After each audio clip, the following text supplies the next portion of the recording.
Nitwa Gakima Ghislaine, serukira societe yitwa Wofa. Mfise imyaka 34 ndubatse.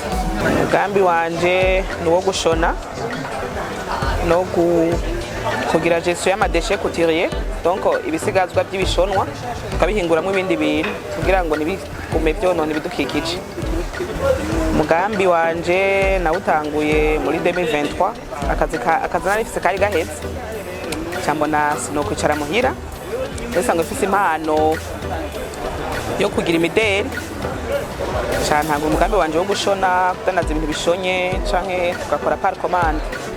Akabijya nuko abantu bamenyereye kuja gusonesha bakitwarira ikintu ari tisi canke igitenge, umugabo je urashobora kuza ukahasanga ikintu gishonye uko wifuza, niko kabijya kiwanje. Donc ni turagira ama prêts à porter mu bitenge, mwayo matisi, impuzu zimenyereye kumengo ziva hanze zishonye, twe turazishona iwacu.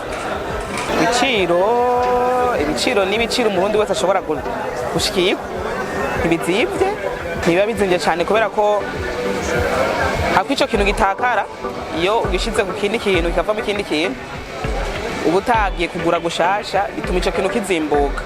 Dukorera bose, abana, imisore, inkumi, abamama, abapapa bose, tugashariza no mu mazu. Umugambi wanje ndabona asigaye nshora ibintu hanze kugira nako tubikura hanze, nanje nibona ko mu misi iri imbere nzoba nanje ntwara impuzu hanze, tukagabanya nako kuza turabikura hanze hamwe nako tukabijana. Twe dukorera Igitega hagati mu gisagara muri quartier Shatanya. Telefone ni 79 877 453.